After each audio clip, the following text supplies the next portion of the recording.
చెప్తాం. చాలా సంవత్సరాల కిందట జాన్ అనే యవనస్తుడు అమెరికా దేశంలో ఉండేవాడు. తను ఒక అమ్మాయిని చాలా ఇష్టంగా ప్రేమించాడు, గాఢంగా ప్రేమించాడు. అమ్మాయి పేరు లీసా. LISA, Lisa. పెళ్లి చేసుకోవాలనే ఆలోచనలో ఉన్నారు. ప్రియులారా, ఆ టైంలో ఆ ప్రభుతో సమయం గడుపుతూ ఉన్నాడు జాన్. దేవుడు అన్నాడు, జాన్, నువ్వు భారతదేశం వెళ్ళి నా పరిచర్య చేయాలని. సో ఈ ఫెల్ట్ సో హ్యాపీ. ప్రభా, నన్ను భారతదేశానికి తీసుకెళ్తున్నావా నీ పని కొరకు? ఐ వాంట్ ఆస్క్ లీసా దగ్గరికి వెళ్ళి చెప్పాడంట, వినండి Lisa, I love you so much, నువ్వంటే నాకు చాలా ఇష్టం. రాత్రి ఏమైందో తెలుసా? దేవుడు నాతో మాట్లాడాడు. దేవుడు భారతదేశానికి వెళ్ళమని నన్ను ప్రేరేపిస్తున్నాడు. తొందరగా మనం పెళ్లి చేసుకొని భారతదేశానికి వెళ్దామా అని అన్నాడు. అప్పుడు లీసా అన్నది, ఎందుకు జాన్, అవసరం లేదు. భారతదేశం ఏమని బాగుందని, రోగాలు సమస్యలతో ఉన్నాయి అక్కడ, మనకు మంచి దేశంలో ఉన్నాం. అంతగా కలిసి ఒక పని చేద్దాం, ఇద్దరు డాక్టర్లు ప్రియులారా, ఇద్దరం కష్టపడి భారతదేశానికి డబ్బు పంపిద్దాం, మిషనరీస్కి డబ్బు పంపిద్దాం. అప్పుడు పరిచర్లో కూడా పాల్గొన్నట్టు ఉంటుంది కదా. అంటే చాలా ప్రేమించాడు కదా. చింతగా ఇంటికి వెళ్ళిపోయాడు. మళ్ళీ ప్రార్థనలో గడుపుతా ఉన్నాడు. ప్రభువా, లీసా ఇట్లా అంటుంది, ఎక్కువ కష్టపడి ఆ డబ్బును భారతదేశానికి పంపించమంటుంది, ఓకేనా అని అడిగితే దేవుడు అన్నాడంట, లీసా కావాలా ఇండియా కావాలా కోరుకో. Do you want India or Lisa?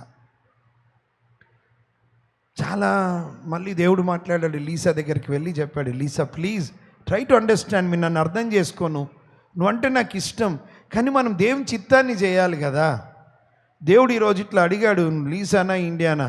అప్పుడు లీసా మీ మొహం మీదనే అన్నది, ఒకవేళ నువ్వు ఇక్కడ మన దేశంలో ఉంటేనే నిన్ను పెళ్ళి చేసుకుంటా, లేకపోతే నిన్ను నేను చేసుకోను, నువ్వు నన్ను మర్చిపో అన్నది. అమ్మాయి అంటే చాలా ఇష్టం. మళ్ళీ దేవుడి దగ్గరికి వెళ్ళి ప్రార్థనలో వెళ్ళాడు. వెళ్ళి అడగడం మొదలుపెట్టాడు, దేవా, లీసా ఇట్లా అంటుంది, ఏం చేయమంటావు? లీసా ఇట్లా అంటుంది, ఏం చేయమంటావు? అప్పుడు దేవుడు అన్నాడంట, నేనా లీసానా కోరుకో, నేనా లీసానా? ఒకవేళ మీకు అడుగుతాను, సేమ్ ఇదే పరిస్థితి కాకపోయినా ఏదో ఒక పరిస్థితిలో నేనా డబ్బా, నేనా ఇదా, నేనా లోకమా, నేనా ఇదా, నా చిత్తమా నీ చిత్తమా అని దేవుడు మీ ముందు పెడితే ఏది కోరుకుంటారు? ఇప్పుడు జాన్ ముందు చాలా పెద్ద సమస్య ఉంది. ఒకటి, తనను ప్రేమించిన దేవుని సంతోషపెట్టాలనా, తాను ప్రేమించే లీసాని సంతోషపెట్టాలనా? తన కొరకు ప్రాణం పెట్టిన యేసయ్య చిత్తంను చేయాలనా, ప్రాణానికి ప్రాణమైన లీసా మాట వినాలా? ఈ రెండిటి మధ్యలో జాన్ చేసుకున్నటువంటి నిర్ణయం ఏంటో తెలుసా ప్రియులారా? He decided to do God's will. Hallelujah, చెప్పాలి కూడా. చివరికి ఒక నిర్ణయం చేసుకున్నాడు, నా దేవుణ్ణి సంతోషపెడతానని. లీసాతో అన్నాడు, Lisa, I love you so much, but not more then my Jesus. యేసయ్య కన్నా, ఆయన చిత్తానికన్నా నేను ఎక్కువగా ప్రేమించలేను, నన్ను క్షమించమని హీ కేమ్ ఇండియా, భారతదేశానికి వచ్చాడు. పిల్లలు అద్భుతమైన పరిచర్య చేసి ఆయన తన జీవితాన్ని ముగించాడు.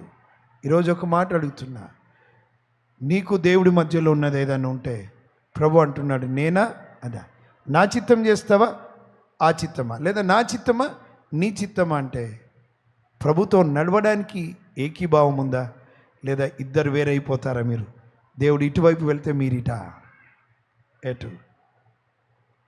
టుడే ఐ వాంట్ ఒక ప్రశ్న అడుగుతాను, దేవుని చిత్తాన్ని చేస్తున్నావా నీ జీవితంలో? దేవుని చిత్తానికి లోబడుతున్నావా? ప్రియులారా, అందరూ తమ స్వచిత్తం కొరకు పరిగెడుతున్న రోజులలో చూస్తూ ఉన్నాం మనం ఈ రోజుల్లో. Everybody is seeking their own will, but God is seeking those who really seek his will, ఆయన చిత్తం.